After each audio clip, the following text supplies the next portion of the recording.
Hello नमस्कार दोस्तों, मेरा नाम है लक्की जांगिड़ और मैं एक बार फिर से आप सभी लोगों का स्वागत करता हूं आपके अपने यूट्यूब चैनल जीके विद लक्की के अंदर। जैसा कि आप लोगों को पता है, हम राजस्थान की संस्कृति पढ़ रहे थे। राजस्थान की संस्कृति के अंदर जो हमारा टॉपिक था वो लोक देवता थे। उसके अंदर जो हमारा आज का प्रमुख टॉपिक है वो कौन है? पाबूजी महाराज। कौन है? पाबूजी महाराज। पाबूजी महाराज से संबंधित जितने भी क्वेश्चंस एग्जाम में बन सकते हैं, बनने की संभावना है, आने की संभावना है, वो 1 बाय 1 कवर करके हम क्वेश्चनों के माध्यम से पाबूजी महाराज के जीवन के चरित्र के बारे में या जीवन से संबंधित जितनी भी घटनाएं घटित हुई है वो पूरी की पूरी जानने की हम कोशिश करेंगे। बिना किसी समय गवाए हुए हम आज की क्लास स्टार्ट करते हैं।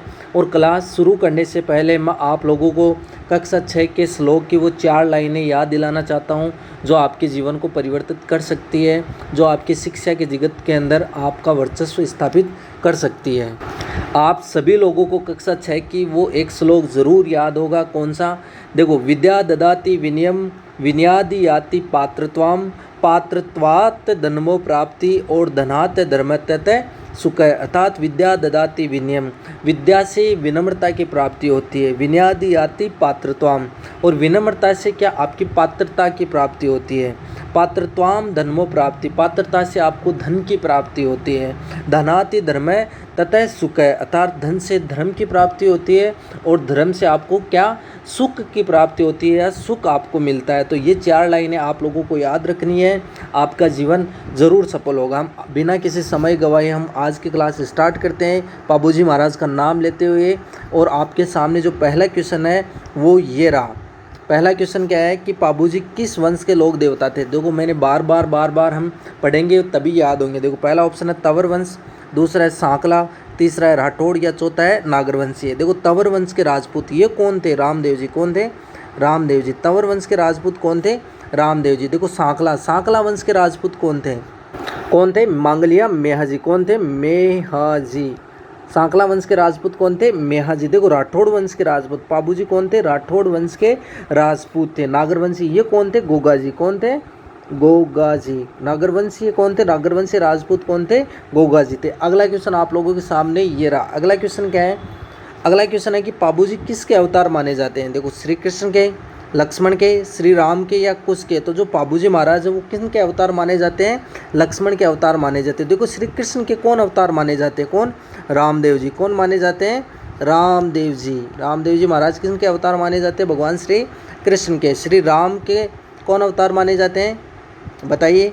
और कुश के वंश, देखो इतिहास में चले जाते हैं तो हम कौन? जो कछुआ वंश है, जो कछुआ वंश किसका? आमेर का कछुआ वंश अपने आप को किसका वंशज मानते हैं? जो भगवान श्री राम का जो बड़ा पुत्र कुश, उनका वंशज कौन मानते हैं?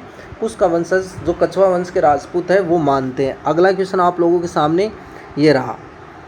अगला क्वेश्चन क्या है? पाबूजी के पिता का क्या नाम है? देखो, अजमल जी, मेहाजी, जेवर जी या धांधल जी? कौन है? देखो, अजमल जी। अजमल जी किन के अवतार है? देखो, अजमल जी के पिता का क्या नाम है? देखो, अजमल जी किन के पिता का नाम है? रामदेव जी। किन के पिता का नाम है? रामदेव जी के पिता का क्या नाम है? अजमल जी। मेहाजी किन के पिता का नाम है? हड़बू जी के। हड़बू जी के पिता का क्या नाम है? मेहाजी। जेवर जी किन के पिता का नाम है? गोगा जी। किन के पिता का नाम है? गोगा जी के पिता का क्या नाम है? जेवर जी। धांधल जी, तो बाबूजी के पिता का क्या नाम है? धांधल जी। देखो, हुआ क्या था, अगर मैं आपको इतिहास की बात बताता हूँ तो इतिहास में क्या होते हैं? दूहड़ जी और धांधल जी 2 भाई थे। कौन थे? दूहड़ जी और धांधल जी 2 भाई थे। तो दूहड़ जी ने क्या किया था? कर्नाटक से चक्रेश्वरी देवी की मूर्ति लेके आए थे मारवाड़ में चक्रेश्वरी देवी की मूर्ति की स्थापना की थी। और जो धांधल जी वो किन के भाई है? इन दूहड़ जी के भाई हैं। तो दूहड़ जी के जो पिता का क्या नाम है? पाबूजी नाम है। दूहड़ जी के पिता का क्या नाम है? पाबूजी नाम। और दूहड़ जी के जो भाई है उनका क्या नाम है? बूढ़ो जी। क्या नाम है? बूढ़ो जी। दूहड़ जी के जो पाबूजी के जो भाई है उनका क्या नाम है? बूढ़ो जी। और बूढ़ो जी के जो पुत्र उनका क्या नाम है? रूपनाथ जी। उनका क्या नाम है? रूपनाथ जी। उनका क्या नाम है? रूपनाथ जी या झरडा जी। वो किन के नाम है? इनके पिता का नाम है। अगला क्वेश्चन आप लोगों के सामने ये रहा। अगला क्वेश्चन क्या है? अगला क्वेश्चन है पाबूजी के घोड़े का क्या नाम है? देखो, नीला घोड़ा है, किरण काबड़ा घोड़ा है, केसर कालमी घोड़ी है या लीलागर घोड़ा? देखो, नीला घोड़ा किन के? रामदेव जी के घोड़े का नाम। रामदेव जी के घोड़े का क्या नाम है? लीला घोड़ा। किरण काबड़ा ये किन के घोड़े का नाम है? पाबूजी, नहीं सॉरी, किन के नाम है? मेहा जी के घोड़े का क्या नाम है? किरण काबड़ा। केसर काल में ये घोड़ी है, ये कौन किन की घोड़ी है? पाबू जी की घोड़ी है। किन की घोड़ी है? पाबू जी की घोड़ी है। देखो पाबू जी की एक धर्म बहन थी, कौन? धर्म की बहन थी, क्या नाम था? देवल चारणी। क्या नाम था? देवल चारणी। देवल चारणी के पास ये घोड़ी थी, और जब बाबूजी जब घोड़ी पे जा रहे थे, मतलब बाबूजी बहुत ही शानदार हट्टे कट्टे राजपूत थे, जब उनका विवाह हो रहा था तो जो भाई घोड़ी भी क्या है बाबूजी की जैसे एकदम से शान वाली होनी चाहिए, तो ऐसी घोड़ी सिर्फ देवल चारणी के पास थी। वो कौन सी थी? केसर काल में घोड़ी।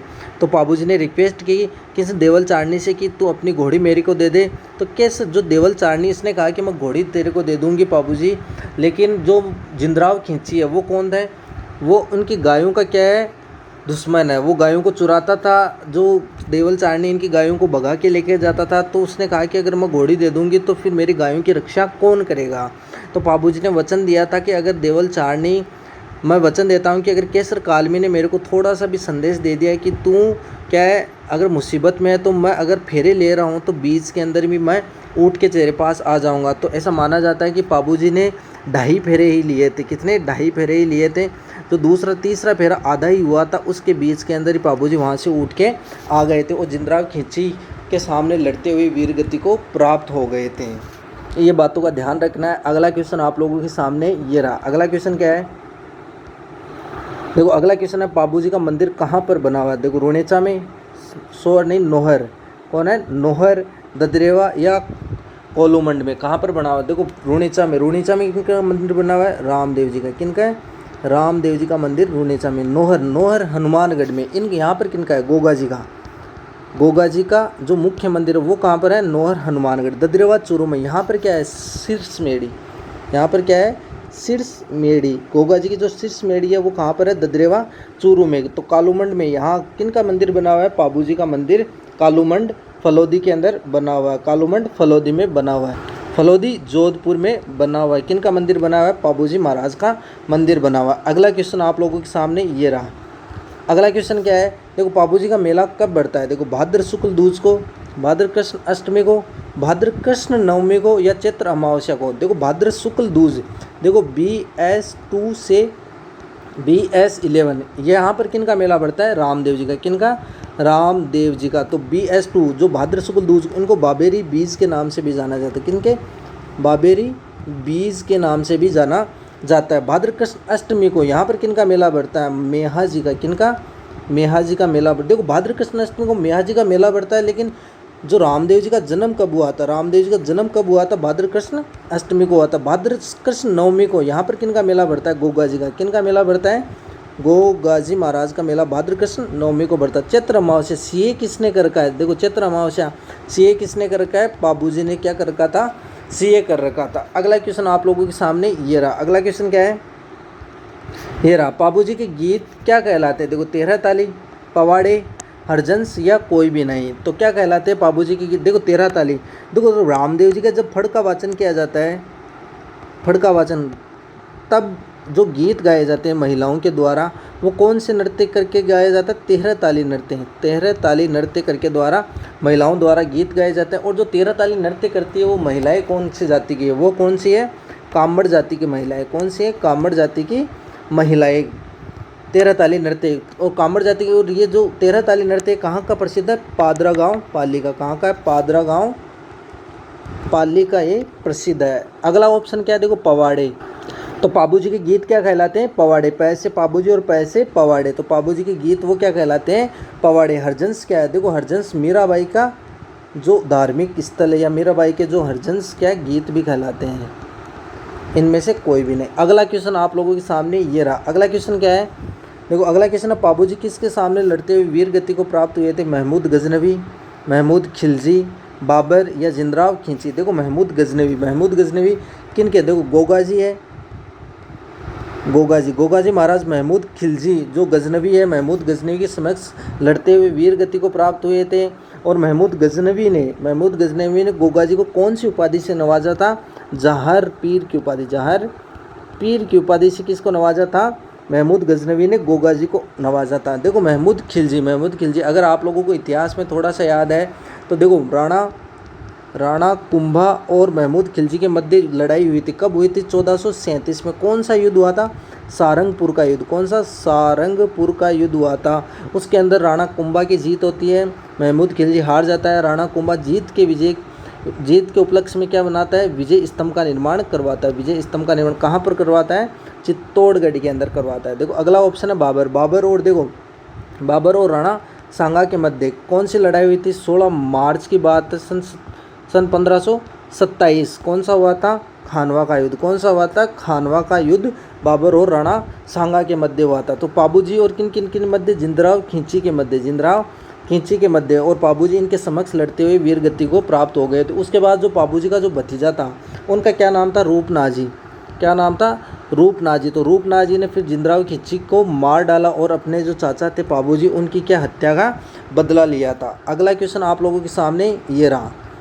अगला क्वेश्चन क्या है कि देखो पाबूजी की फड़ का वाचन करते समय किस यंत्र का प्रयोग किया जाता है? किस वाद्य यंत्र का प्रयोग किया जाता है? देखो रावणहत्ता, जंतर, माठ या डेरू। देखो रावणहत्ता। देखो रामदेव जी की फड़ का वाचन करते समय किस यंत्र का प्रयोग किया जाता है? रावणहत्ता। जंतर वाद्य यंत्र देवनारायण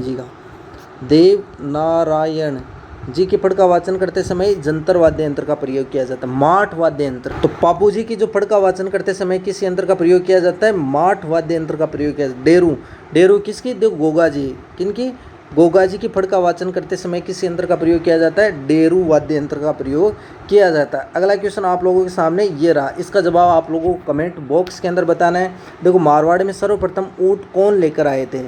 इसका जवाब आप लोगों को कमेंट बॉक्स के अंदर बताना है। देखो हमने आज की जो भी क्लास थी उसके अंदर हमने पाबूजी से संबंधित, इसके अलावा हमने रामदेव जी, गोगा जी जो भी हमने जो पढ़ लिया है या रिपीट कर रहे हैं बार बार, तभी हमारी क्या है जो संस्कृति है, राजस्थान का जो संस्कृति है, लोक देवताओं के अंदर पकड़ मजबूत होगी। आज की क्लास आप लोगों को कैसी लगी कमेंट बॉक्स में ज़रूर बताना है। अगर अच्छी लगी है तो अपने जो दोस्त हैं उनके साथ शेयर करना है, लाइक करना है, कमेंट करना है और अगर नए हो तो हमारे चैनल को सब्सक्राइब ज़रूर कर लीजिए। आज के लिए इतना ही, मिलते हैं अगली क्लास में। तब तक जय हिंद, जय भारत।